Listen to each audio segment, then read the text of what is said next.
So fats are actually good for you. And what we're going to show you right now is a couple ways on how to eat fats and actually lose weight and live a healthier lifestyle. There's a big misconception that people think, when they have to lose weight, they have to take all fat out of their diet.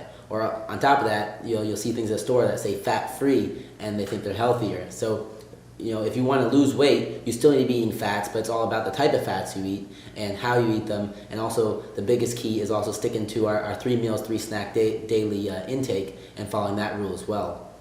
Yeah, so the main thing we want you to know with fats is that obviously they're not the enemy.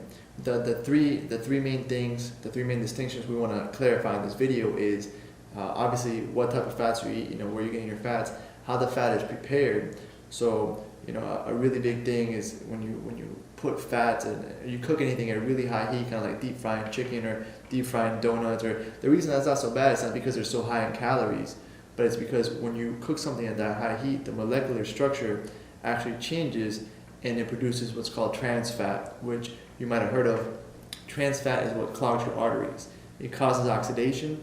It completely takes your body off of balance. Your body has a balance of omega-3, 6, and 9s, and it completely takes it off balance and it starts to cause oxidation.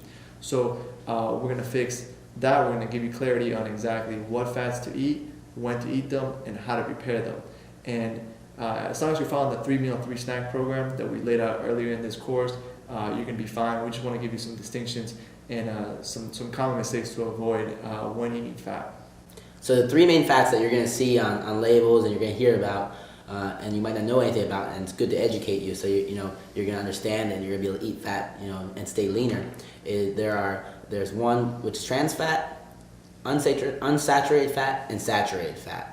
Now, trans fat we want to totally get rid of. We should never be eating trans fat at all. That trans fat, like Alex said, it happens, when you overcook at really high temperatures.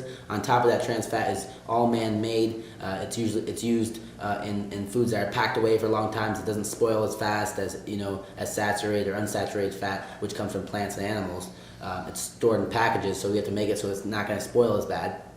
So trans fat we want to stay away from. Whenever you see trans fat in a label, you want to stay away from that food. A common thing that's associated with trans fat is hydrogenated. That's a weird word for me to say. Hydrogenated, whenever you see that, it's associated with trans fat. And a quick note on trans fat, there's actually loopholes in the labels where if something has less than 0.5 grams of trans fat per serving, they don't have to put it on the label.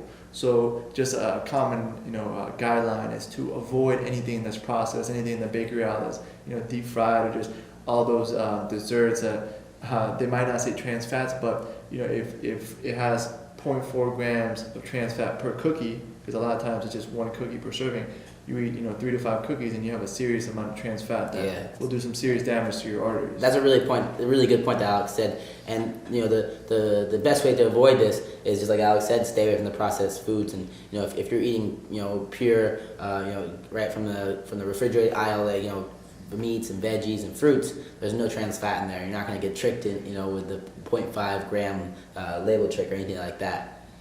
Second kind of fat is saturated. Now, up until recently, saturated they used to say it was bad for you. Saturated comes from saturated comes from animals, usually from your animal meat and things like coconut oil as well. Saturated fat is really good for you. It's really good for your brain, your skin, a bunch of different areas, and you need to eat that, and that's one of the things you need to include in your diet. Third is unsaturated, and saturated forever has been known for being really good for you. That comes from plant and fish. You get it from things like salmon, olive oil, all different kinds of things like that. Nuts, avocado as well. Nuts, avocado, all those things you get unsaturated fat from. And those two kinds of fats, the saturated and unsaturated, are really good for you. And those are the kind of fats you need to include in your diet. And it's going to help keep you fit, keep you lean, and keep your body functioning at a high rate. And in one of the previous videos, we talked about the bulletproof coffee, what I like to have, and that has a lot of fats. It has the coconut oil and the butter. And the reason why I like starting my day off with that so much is because it completely kills any cravings I could have for the day.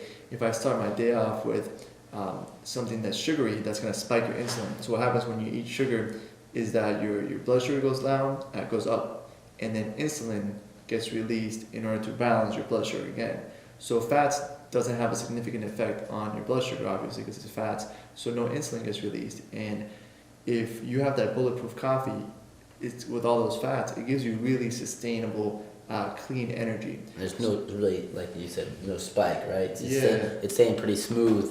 You know, it gets your blood, like Alex said, gets it up, but you stay smooth with it, so you know you never see like a crazy drop in your blood sugar, and that's the crazy drop is what makes you crave again or crave whatever you ate, because you know you go up and then you have a down and you want to get back up again. Yeah, so the fats really give you a sustainable, clean, smooth energy.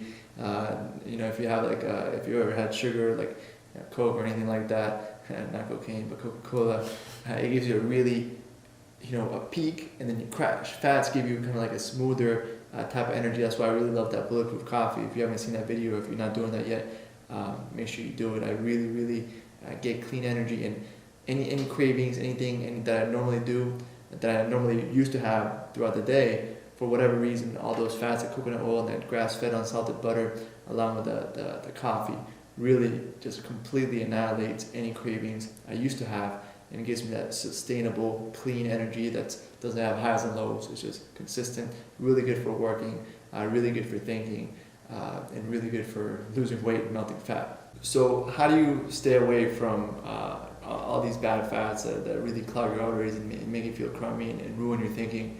The easiest way is just eat foods that have the least amount of ingredients possible. Anything unprocessed, whether it's fruit, whether it's whatever it is, make sure it only has one ingredient. A really good test is if you leave something out for a certain amount of days, how fast does it go bad? So for example, if you leave meat outside, obviously it spoils. If you leave fruit outside, it spoils pretty quickly. Compared to a box of chocolate, like Chips Ahoy cookies. Yeah. They'll stay there for 18 years. Or a bag of chips, or a fast food. You take any of those burgers from one of the fast food joints, the main four, and you put that on the counter. You're talking, we've said this before. It'll stay good for a year. It's packed with trans fat if it has that, and the ingredients in there are endless. You could look at a 5-page spread of the ingredients it has in it. So yeah, you want to minimize the ingredients. Yeah. 1, to stop trans fats and keep the good fats. 2, I would say maybe doesn't go bad as fast. Doesn't go bad as fast. So if you can put it in the fridge, it goes bad in a couple days, or you can put it on the counter, it goes bad in a couple days. It has less. It doesn't have any trans fat in there, or it has good fats or saturated, unsaturated fats that are going to spoil quickly. Yeah, the reason they put those trans fats in there and why they put all those hydrogenated oils is because it gives it a longer shelf life, right? They're just trying to increase profits, not necessarily to increase your health, right? So anything that's boxed, anything that really has, that's in a box, even if it says 0 trans fat, remember there's loopholes and there's a lot of greed and scams going on in the food industry where they don't have to say what's exactly in the food. And even something that says natural flavors is one of the ingredients. I read that could mean a whole variety of things. Just because it says natural flavors, they're constantly trying to trick you.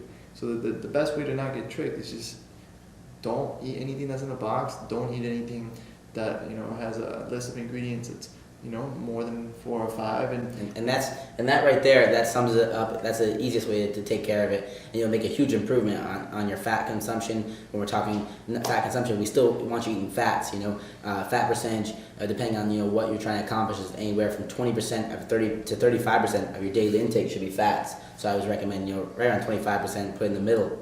So if you just follow those 2 things, the processed foods and things that spoil quickly, you'll make a huge impact on that. And as you can see, we're not scientists. We can barely say the word hydrogenated. We can't even say that word. We've done our research, but for you, if you don't really like, trying to be like a scientist and understand, monosaturated and polysaturated fats, you don't really need to. All you need to do is just understand.